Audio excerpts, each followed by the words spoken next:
जय श्री कृष्णा, राधे राधे। हर साल चैत्र महीने में आने वाली अमावस्या तिथि को हिंदू धर्म में बहुत ही विशेष माना गया है। यह तिथि पितरों को भी समर्पित होती है और इस दिन उनकी आत्मा की शांति के लिए तर्पण और श्राद्ध भी किया जाता है। इस दिन किसी भी तरह के शुभ काम नहीं करने चाहिए क्योंकि उनमें मुश्किलों का सामना करना पड़ता है। वहीं जब यह पर्व आने ही वाला है तो इसकी डेट को लेकर भी बहुत ज़्यादा कन्फ्यूज़न बनी हुई है। तो आइए जानते हैं इस वीडियो के माध्यम से कि अमावस्या की सही तिथि क्या है और इससे जुड़ी हुई जानकारी क्या है। हिंदू पंचांग के अनुसार अमावस्या तिथि की शुरुआत 28 मार्च को रात 7:55 पर होगी और इसकी समाप्ति अगले दिन यानी कि 29 मार्च को शाम 4:27 पर होगी। पंचांग को देखते हुए इस साल चैत्र अमावस्या का त्यौहार 29 मार्च को ही मनाया जाएगा। सनातन धर्म में चैत्र अमावस्या का बहुत बड़ा महत्व है। इस दिन पितरों की पूजा का विधान है। कहा भी गया है कि इस मौके पर उनका तर्पण करने से उन्हें मोक्ष की प्राप्ति होती है। इस दिन पवित्र नदियों में स्नान करना भी शुभ माना जाता है। साथ ही इस दिन दान पुण्य करने का भी महत्व है। अमावस्या एक महत्वपूर्ण दिन है जो हर महीने आता है।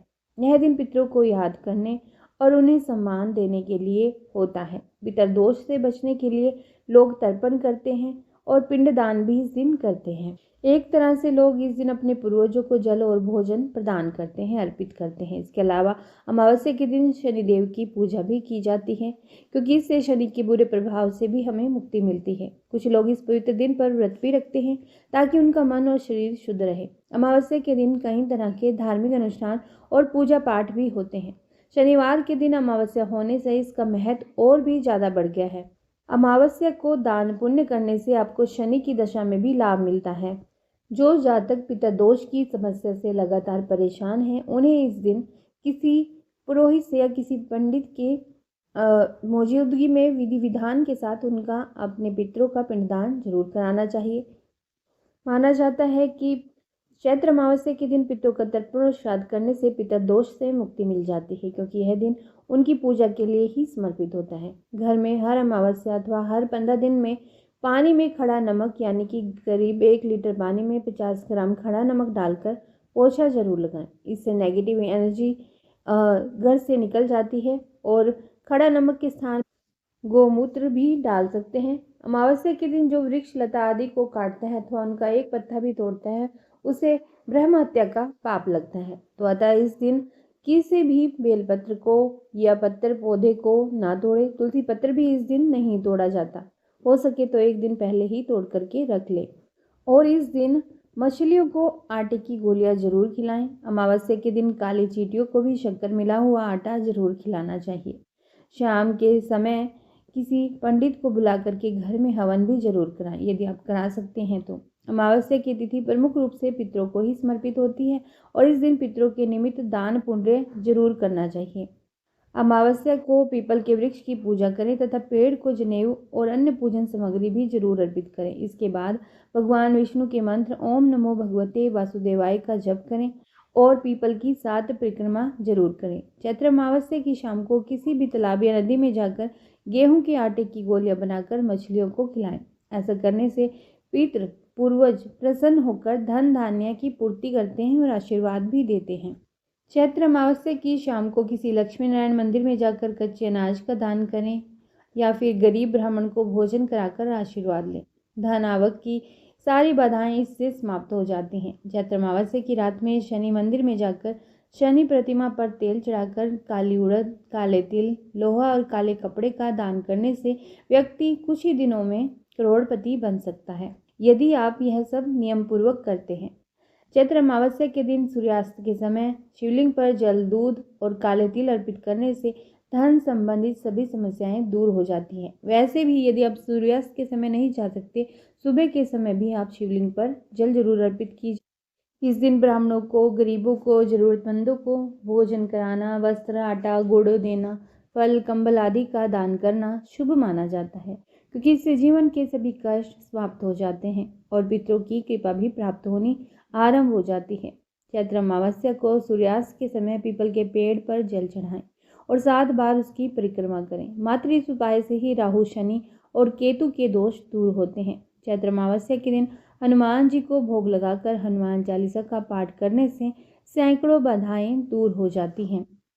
अमावस्या तिथि पर पितरों का वास पीपल के पेड़ में माना जाता है, इसीलिए इस दिन पीपल के पेड़ पर जल अर्पित करें और गाय के शुद्ध घी का दिया भी लगाएं। इससे पितरों को शांति भी मिलती है और घर में सुख और समृद्धि भी आती है। अमावस्या पर कच्चे दूध में जौ, तिल और चावल मिलाकर नदी में प्रवाहित करना भी शुभ माना जाता है। यह उपाय पितर दोष को भी शांत करने के लिए बहुत प्रभावी होता है और जीवन में आने वाली बाधाओं को दूर करता है। इस दिन घर में हवन करना शुभ माना जाता है। यदि संभव ना हो तो गाय के गोबर से बने उपले जला करके उस पर घी और गुड़ की धूप दे दें। इसके साथ ही पितर देवताभ्यो अर्पणमस्तु इस मंत्र का उच्चारण करें। और हमारे हिंदू धर्म में तो गाय को भोजन कराना सबसे बड़ा पुण्य कार्य माना जाता है। इस दिन यदि आप पंडित को खाना नहीं खिला सकते तो आप गाय को हरा चारा, गुड़ और रोटी जरूर खिलाएं। इससे भी पितरों की कृपा प्राप्त होती है और घर में धन धान्य की कभी कमी नहीं होती। अमावस्या के दिन भूखे प्राणियों को भोजन कराने का ही विशेष महत्व है। अमावस्या के दिन स्नान आदि करने के बाद आटे की गोलियां बनाएं। अमावस्या के दिन सुबह स्नान आदि करने के बाद आटे की गोलियां बनाएं। गोलियां बनाते समय भगवान का नाम लेते रहें। इसके बाद समीप स्थित किसी भी तालाब में या फिर नदी में जाकर के ये आटे की गोलियां मछलियों को खिला दें। इस उपाय से आपके जीवन की अनेक परेशानियों का अंत हो सकता है। इस दिन काली चींटियों को शक्कर मिला हुआ आटा खिलाना चाहिए। ऐसा करने से आपके पाप कर्मों का क्षय होगा और पुण्य कर्म उदय होने आरंभ हो जाएंगे। यही पुण्य कर्म आपकी मनोकामना पूर्ति में भी सहायक होते हैं। और इस दिन काल सर्प दोष निवारण हेतु सुबह स्नान के बाद चांदी से निर्मित नाग नागिन की पूजा की जाती है और सफेद पुष्प के साथ इसे बहते हुए जल में प्रवाहित कर दें। काल सर्प दोष से राहत पाने का यह बहुत ही अच्छा और अचूक उपाय है। जो कोई भी व्यक्ति यदि कोई मतलब रोजगार चाहता है, जॉब चाहता है, तो उन्हें अमावस्या की रात को यह उपाय जरूर करना चाहिए। इसके लिए एक नींबू को साफ करके सुबह से ही अपने घर के मंदिर में रख दें। फिर रात के समय से 7 बार उस व्यक्ति के सिर से उतार लें और 4 बराबर भागों में काट लें। फिर एक चौराहे पर जाकर के चारों दिशाओं में उसको फेंक दें। एक एक को चारों दिशाओं में फेंक दें। इस उपाय से जो भी व्यक्ति जॉब चाहता है उस व्यक्ति को लाभ होगा, इसकी पूर्णतः संभावना है। और जिसे काल सर्प दोष हो उन व्यक्तियों को अमावस्या के दिन किसी अच्छे पंडित से अपने घर में शिव पूजन या फिर हवन जरूर कराना चाहिए। शाम के समय घर के ईशान कोण में गाय के घी का दिया भी लगाएं। बत्ती में रुई के स्थान पर लाल रंग के धागे का कलावे का उपयोग करें। साथ ही दिए में थोड़ी सी केसर भी डाल दें। यह महालक्ष्मी को प्रसन्न करने का उपाय है। अमावस्या वाली रात्रि को 5 लाल फूल और 5 जलते हुए दिए बहती नदी के पानी में छोड़ दें, प्रवाहित कर दें। इस उपाय से धन का लाभ प्राप्त होने के प्रबल योग बनेंगे। अमावस्या की रात्रि को अगर आप काले कुत्ते को तेल चुपड़ी रोटी खिलाते हैं और उसी समय वह कुत्ता यह रोटी खा भी लेता है, मतलब आपके सामने खा भी लेता है, तो इस उपाय से आपके सभी दुश्मन उसी समय से शांत होने शुरू हो जाते हैं। इस दिन शराब आदि नशे से भी दूर रहना चाहिए। इसके सेवन से आपके शरीर और भविष्य पर भी दुष्परिणाम हो सकते हैं। अमावस्या के दिन आप कुछ मंत्रों का जाप भी कर सकते हैं, जैसे कि ओम पितृदेवतायै नमः, ओम पितृगणाय विद्महे जगत धारिणी धीमहि तन्नो पितरो प्रचोदयात्, ओम नारायणाय विद्महे वासुदेवाय धीमहि तन्नो विष्णु प्रचोदयात्। शनि अमावस्या को शनिश्चरी अमावस्या के नाम से जाना जाता है। धार्मिक मान्यताओं के अनुसार इस दिन शनि देव की पूजा करने से हर तरह के कष्टों से मुक्ति मिलती है और जीवन में सफलता के रास्ते खुलने लगते हैं। साथ ही कुंडली में शनि की अशुभ स्थिति, 7.5 ढैया आदि के लिए भी इस दिन उपाय किए जाते हैं। मान्यता है कि शनि अमावस्या पर शनि देव की पूजा करने से, शनि मंत्रों का जप करने से पितर दोष से छुटकारा मिलता है। अमावस्या के दिन स्नान दान के लिए ब्रह्म मुहूर्त 29 मार्च को सुबह 4:42 से 5:29 तक रहेगा। वहीं अभिजीत मुहूर्त रहेगा दोपहर 12:19 से दोपहर 1:08 तक। इसके अलावा आप इस दिन पूरे दिन यानी कि सूर्यास्त से पहले तक स्नान दान कर सकते हैं। इस दिन सुबह जल्दी उठ करके स्नान इत्यादि जरूर कर लें। स्नान करने के बाद घर के मंदिर में दीपक प्रज्वलित कीजिए। पूजा घर में शनि देव की मूर्ति नहीं होती है, इसीलिए मंदिर में स्थापित बजरंग बली की पूजा कीजिए और इसके बाद आप जमीन पर बैठकर शनि चालीसा पढ़िए, किसी आसन पर बैठ करके। और शनिदेव के मंदिर जाइए और ध्यान रखिए शनिदेव की पूजा करते समय आपका चेहरा पश्चिम दिशा की तरफ रहे। अमावस्या पर दीपदान का भी महत्व है। इस दिन शनि का गोचर होगा, वह मीन राशि में प्रवेश करेंगे। वहीं अमावस्या तिथि पर माना जाता है कि पितर धरती पर आते हैं और शनि अमावस्या पर पितरों को प्रसन्न करने का विशेष मौका भी होता है। पितरों की आत्मा की शांति और उनका आशीर्वाद प्राप्त करने के लिए दीपदान, तर्पण और उनके निमित्त पूजा की जाती है। शनि अमावस्या पर मंदिर या गरीबों में तिल का दान करने का भी महत्व है। इसके अलावा गाय को चारा और पक्षियों को भी अन्न दान किया जाता है। माना जाता है कि इससे पितर दोष दूर होते हैं। शनिदेव को कर्म और न्याय का देवता भी माना गया है और ऐसे में सच्चे मन से शनि अमावस्या के दिन दान पुण्य करने और सेवा भाव के साथ पितर पूजन करने से पितर दोष शांत होने लगते हैं। अमावस्या के दिन हनुमान जी की उपासना करना उत्तम माना जाता है। इस दिन हनुमान चालीसा, बजरंग बाण और सुंदरकांड का पाठ कर सकते हैं। पीपल के पेड़ के नीचे दीपक जलाने और शनि मंत्र के जप से कुंडली में शनि ग्रह शांत हो जाते हैं। शनिदेव के मंत्र ओम शम शनिश्चराय नमः मंत्र का आप जाप कर सकते हैं। इसके अलावा छाया दान भी कर सकते हैं। इसके लिए एक पात्र में सरसों का तेल ले लें और उसमें अपनी परछाई देख करके बाद में उसे दान कर दें। इससे शनि दोष दूर होता है और शनि अमावस्या पर जरूरतमंदों को दान करना शुभ माना ही जाता है। इसके साथ ही इस दिन काले तिल, सरसों का तेल, उड़द दाल आदि का भी दान करना चाहिए।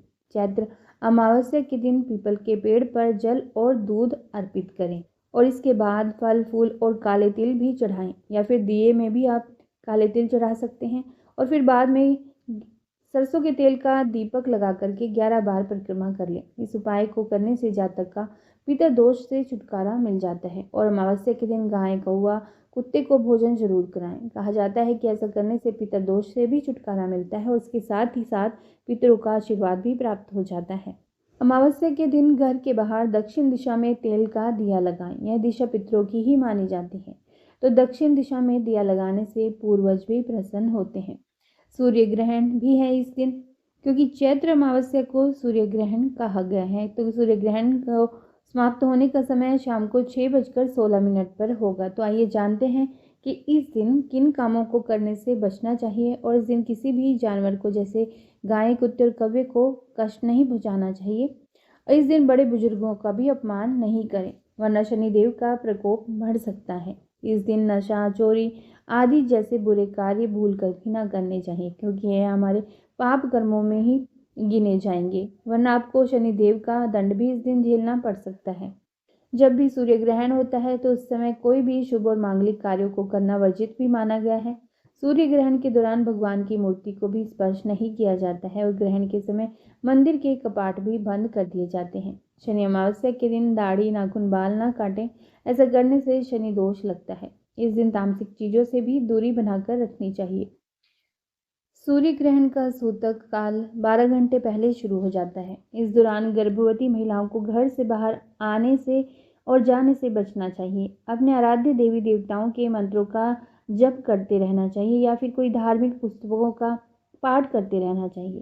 साल 2025 का पहला सूर्य ग्रहण 29 मार्च को लगेगा और इस दिन चैत्र अमावस्या भी है। चैत्र अमावस्या बहुत ही खास होती है, क्योंकि ठीक इसके अगले दिन से चैत्र नवरात्रि आरंभ हो जाती है। ऐसे में नवरात्रि ग्रहण के शाम से आरंभ होगी और इस बार ग्रहण का समय प्रारंभ होगा दोपहर 2:21 से शुरू होगा और ये शाम को 6:14 तक रहेगी। और यह ग्रहण बरमूडा, बराबो, डेनमार्क, ऑस्ट्रिया, बेल्जियम, उत्तर Brazil, Finland, Germany, France, Hungary, Ireland, Morocco, Greenland, Canada और पूर्वी भाग इंग्लैंड और अमेरिका के पूर्वी क्षेत्र आदि जगहों में दिखाई देगा। यह एक आंशिक सूर्य ग्रहण होगा जो कि हमारे देश भारत में दिखाई नहीं देगा। और जब भारत में नज़र ही नहीं आएगा तो हमारे देश में ना तो ग्रहण संबंधी कोई सूतक लगेगा, कोई सूतक काल मान्य नहीं होगा और कोई भी नियम माना नहीं जाएगा। इसलिए आप पूजा पाठ या जो भी कार्य इस दिन करना चाहते हैं वो इस दिन आप कर सकते हैं।